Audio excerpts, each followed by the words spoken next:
نحمده ونستعينه ونستغفره ونعوذ بالله من شرور أنفسنا ومن سيئات أعمالنا من يهده الله فلا مضل له ومن يضلل فلا هادي له وأشهد أن لا إله إلا الله وحده لا شريك له وأشهد أن محمدا عبده ورسوله يا أيها الذين آمنوا اتقوا الله حق تقاته ولا تموتن إلا وأنتم مسلمون يا أيها الناس اتقوا ربكم الذي خلقكم من نفس واحدة وخلق منها زوجها وبث منهما رجالا كثيرا ونساء واتقوا الله الذي تساءلون به والأرحام إن الله كان عليكم رقيبا يا أيها الذين آمنوا اتقوا الله وقولوا قولا سديدا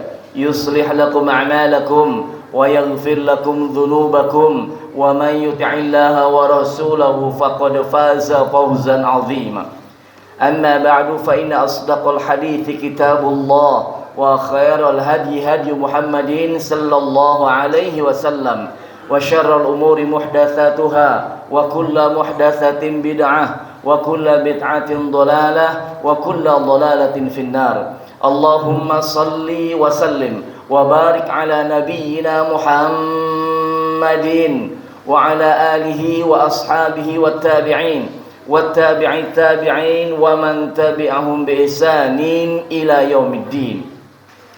Masyarul muslimin, sidang Jumat rahimakumullah. Di awal khutbah seperti biasa khatib ingin mengajak kepada perkara takwa. Takwa dengan sebenar-benarnya takwa. Takwa di saat siang, takwa di saat malam. Takwa di saat ramai, takwa di saat sepi. Takwa dengan lisan dan takwa dengan anggota badan. Inna akramakum indallahi atqakum. Sesungguhnya yang paling mulia di antara kalian di sisi Allah adalah yang paling bertakwa.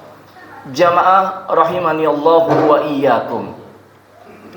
Hari-hari belakangan ini kita melihat beberapa atau sebagian dari saudara-saudara kita yang hendak berangkat ke tanah suci sudah mulai mempersiapkan diri. Bahkan sebagian rombongan sudah tiba di kota Madinah untuk yang gelombang pertama untuk menunaikan ibadah yang istimewa, yaitu ibadah haji. Apa keistimewaan ibadah haji? Ada ibadah yang titik tekannya pada masalah fisik atau tenaga, seperti ibadah sholat, ibadah puasa. Kita menyebutnya ibadah badaniyah. Ada juga ibadah yang titik tekannya ada pada masalah hati, seperti ibadah zikir khafi atau perkara niat. Kita menyebutnya sebagai ibadah qalbiyah. Ada juga ibadah yang titik tekannya pada harta, pada kekuatan harta. Kita menyebutnya sebagai ibadah maliyah, seperti zakat, infak, dan sedekah. Adapun ibadah haji, maka dia merupakan gabungan dari ketiga ibadah ini. Jika salah satu kurang karenanya, maka ibadah haji tidak bisa terlaksana. Ada orang yang fisiknya kuat, niat ingin betul berangkat ke tanah suci, tapi harta tidak punya, maka terpaksa bengong. Ada juga orang yang punya harta, fisiknya pun kuat, tapi hati tidak pernah berniat untuk berangkat ke tanah suci. Mungkin ke luar negeri, bisa sampai ke Singapura, bolak-balik, tapi ke Mekah nggak sampai-sampai. Karena itulah ketiga hal ini harus bergabung untuk menegakkan ibadah yang istimewa ini, yaitu ibadah haji. Tenaga perlu dipersiapkan, niat perlu diperkokoh, dan harta pun harus dikeluarkan untuk menunaikan ibadah haji ke tanah suci. Kemudian, jika ibadah-ibadah yang lain kalau sudah tiba waktunya, maka bisa ditunaikan di berbagai tempat di mana dia berada. Ramadan jika sudah tiba maka bisa ditunaikan meskipun berada tidak di negerinya sendiri, bisa ditunaikan. Zakat juga sama. Jika sudah sampai haul dan nisabnya, bisa ditunaikan dimanapun tempatnya. Tetapi ibadah haji yang merupakan rukun Islam yang kelima tidak bisa ditegakkan kecuali dengan kita berziarah, mengunjungi dua kota suci, yaitu Mekah dan Madinah. Maka inilah keistimewaan ibadah haji yang tidak dimiliki oleh ibadah-ibadah yang lain. Haji secara bahasa artinya al-qasdu. Al-qasdu itu maksudnya adalah niat, maksud atau tujuan, yaitu maksud untuk mengunjungi dalam rangka menunaikan sesuatu yang agung. Itulah definisi dari haji. Sedangkan secara istilah, haji itu beribadah kepada Allah, ya, dengan mengunjungi Baitullah dalam keadaan khusus, yaitu berihram, waktu yang khusus, yaitu di bulan-bulan haji, Syawal, Dzulqa'dah, Dzulhijjah, dan dengan syarat-syarat yang khusus. Tentu saja adalah hanya untuk orang-orang yang memiliki istita'ah atau kemampuan untuk berangkat ke tanah suci.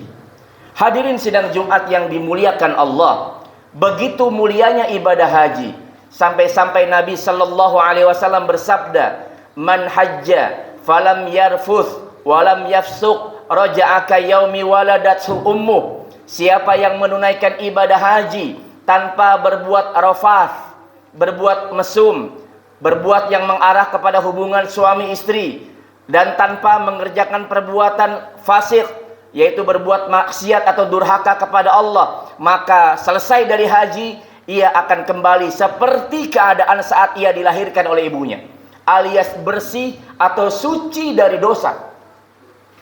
Bahkan dalam rangkaian ibadah haji, Pak, kita sama-sama tahu ada yang namanya ibadah wukuf di Arafah. Ini merupakan puncak dari haji dan intisari dari haji itu sendiri. Al-hajju Arafah, kata Nabi. Haji itu ya Arafah, wukuf di tanah Arafah. Ini kata Nabi sallallahu alaihi wasallam, "Ma min yaumin aktsara min an ya'tiqallahu fihi 'abdan minan nar min yaumi Arafah." Tidak ada satu hari pun yang pada hari itu Allah Ta'ala membebaskan lebih banyak hambanya dari neraka selain daripada hari Arafah. Subhanallah. Jadi kalau biasanya mungkin membebaskan 100 hamba, di hari Arafah begitu banyak dibebaskan dari api neraka ketika rombongan jemaah haji sedang menunaikan wukuf di tanah Arafah. Karena itu buat kita yang tidak menunaikan haji, tanggal 9 Dzulhijjah dianjurkan sekali untuk menunaikan saum, yaitu saum Arafah, untuk mengimbangi keberadaan orang-orang yang sedang wukuf di tanah Arafah. Begitu mulianya hari tersebut. Lalu Allah Ta'ala juga berfirman dalam hadis qudsi buat orang-orang yang wukuf di tanah Arafah, Pak. Sebentar, Pak, dari zuhur sampai asar, sampai maghrib saja, sampai matahari terbenam, wukuf di tanah Arafah. Maka Allah Ta'ala berfirman, "Afidhu ibadi maghfuran lakum waliman syafa'tum lah." Maka kembalilah wahai hamba-hambaku, kembali ke rumah-rumah kalian dalam keadaan kalian sudah diampuni dosa-dosanya, dan bagi kalian adalah pengabulan terhadap syafaat dari doa-doa yang kalian panjatkan kepada orang yang kalian doakan ketika wukuf di Arafah. Karena itu kita ada istilah nitip doa, ya Pak, buat orang-orang yang berangkat haji, supaya doanya dibacakan di tanah Arafah. Karena memang kalimatnya begitu, waliman syafa'tum lah. Dan bagimu juga pengabulan doa buat orang-orang yang kamu doakan, yang kamu mintakan pertolongan baginya di tanah Arafah. Subhanallah. Ini merupakan kesempatan yang langka.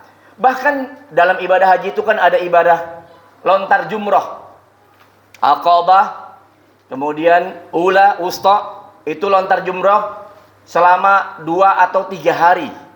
Ya tergantung dia pilih nafarnya. Nafar awal 2 hari, nafar tsani 3 hari. Tapi di hari pertama cukup tanggal 10 itu melontar jumroh saja. Totalnya kalau kita pilih 4 hari, ya, hari tanggal 10 ditambah 3 hari setelahnya, itu 70 kali kita melontar jumroh. 70 kali. Dan perhatikan dengan baik, apa faedah melontar jumroh yang disampaikan lewat lisan yang mulia Nabi kita Muhammad sallallahu alaihi wasallam. Beliau bersabda, "Bikulli hasatin ramaitaha takfiru kabiratin minal mubiqat." Setiap temparan jumrah yang dia lakukan, maka itu akan menghapuskan dosa besar yang membinasakan.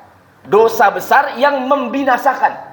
70 kali melontar jumrah, 70 dosa besar dihilangkan karenanya. Siapa yang pernah berzina, yang pernah mengambil hak orang lain, yang pernah berbuat zalim kepada tetangga, yang tidak amanah terhadap pekerjaan, yang durhaka pada orang tua, yang tidak melayani anak dan istri, maka itu semua dosa besar. Itu bisa dihilangkan dengan lontar jumroh pada saat menunaikan ibadah haji.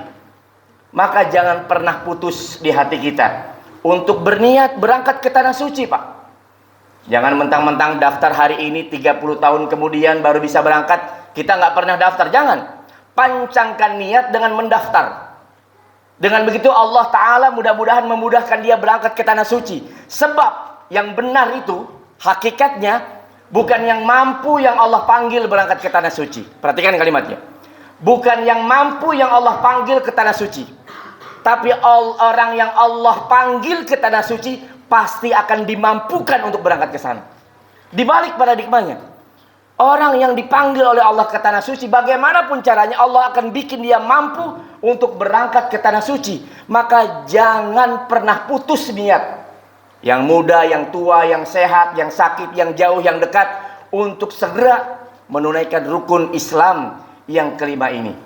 Terlebih Nabi SAW bersabda, Al-hajjul mabruru laisa lahu jazaun illal jannah.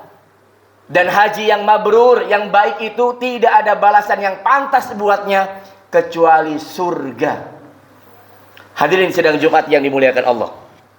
Satu hari pernah istri beliau Aisyah radhiyallahu anha bertanya kepada Nabi SAW, kepada suaminya, "Ya Rasulullah, begitu dahsyat keutamaan dari berjihad, berperang di jalan Allah buat laki-laki. Mengapa kami kaum wanita tidak diperbolehkan berangkat ke tanah suci, untuk berangkat berperang juga seperti kaum lelaki, agar bisa mendapatkan manfaat yang besar dengan berjihad fi sabilillah?" Apa jawab Nabi sallallahu alaihi wasallam? La, lakinna afdalal jihadi hajjun mabrur. Tidak, wahai Aisyah, karena sesungguhnya seutama-utamanya jihad buat kaum wanita adalah haji yang mabrur. Lebih afdol, lebih utama buat wanita berjihad dengan cara berangkat ke tanah suci. Makanya di sini kaum lelaki, siapa yang sudah memiliki istri, di atas pundak kita semua ada kewajiban untuk menghajikan istri kita. Karena itu adalah jihad buat dia. Kita tiap hari keluar rumah mencari nafkah, bagian dari fisabilillah. Tapi istri kita, Pak, yang berdiam di rumah, maka dia bisa mendapatkan pahala jihad fisabilillah, bahkan lebih utama, yaitu dengan cara melaksanakan haji yang mabrur. Mudah-mudahan kita semua yang hadir di tempat ini, yang ridho dengan nasihat saya ini, dimudahkan oleh Allah Ta'ala untuk berangkat ke tanah suci, dan dipilih oleh Allah Ta'ala untuk menjadi hamba-hamba yang dipanggil untuk berangkat ke tanah suci, menunaikan talbiyah dan memenuhi panggilan Allah, serta diberikan kemampuan untuk berangkat ke tanah suci. Amin, amin ya rabbal alamin. Barakallahu li wa lakum fil Qur'anil azim, wa nafa'ani wa iyyakum bima fihi minal ayati wa dzikril hakim.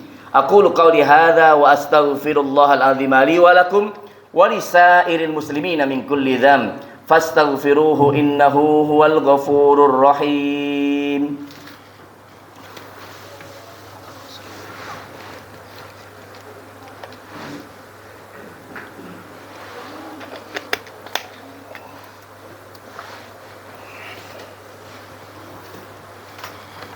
Alhamdulillah, alhamdulillahi hamdan katsiran kama amar, fantahu amma naha anhu wa hadar.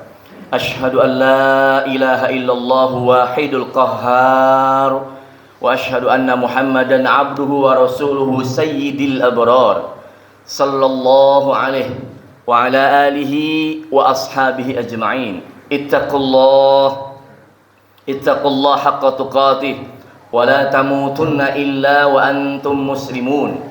Innallaha wa malaikatahu yusalluna 'alan nabi يا أيها الذين آمنوا صلوا عليه وسلموا تسليما اللهم صل وسلم وبارك على نبينا محمد وعلى آله وأصحابه والتابع التابعين ومن تبعهم بإحسان إلى يوم الدين وعلينا معهم برحمتك يا أرحم الراحمين اللهم اغفر للمسلمين والمسلمات والمؤمنين والمؤمنات الأحياء منهم والأموات إنك سميع قريب مجيب دعوات ويا قاضي الحاجات اللهم أصلح لنا ديننا الذي هو عصمة أمرنا وأصلح لنا دنيانا التي فيها معاشنا وأصلح لنا آخرتنا التي فيها معادنا اللهم بلغنا مكة والمدينة والعرفة وارزقنا الحج المبرور وسعيا مشكورا وارض عنا واغفر لنا وارحمنا أنت مولانا فانصرنا على القوم الكافرين اللهم اجعله حجا مبرورا وذنبا مغفورا وسعيا مشكورا وعملا صالحا مقبولا وتجارة لن تبور اللهم ربنا آتنا من لدنك رحمة وهيئ لنا من أمرنا رشدا اللهم ربنا آتنا في الدنيا حسنة وفي الآخرة حسنة وقنا عذاب النار وصلى الله على نبينا محمد صلى الله عليه وسلم وعلى آله وأصحابه الأخيار وسلم تسليما كثيرا والحمد لله رب العالمين عباد الله إن الله يأمركم بالعدل والإحسان وإيتاء ذي القربى وينهى عن الفحشاء والمنكر والبغي يعظكم لعلكم تذكرون فاذكروا الله العظيم يذكركم واسألوه من فضله يعطيكم ولذكر الله أكبر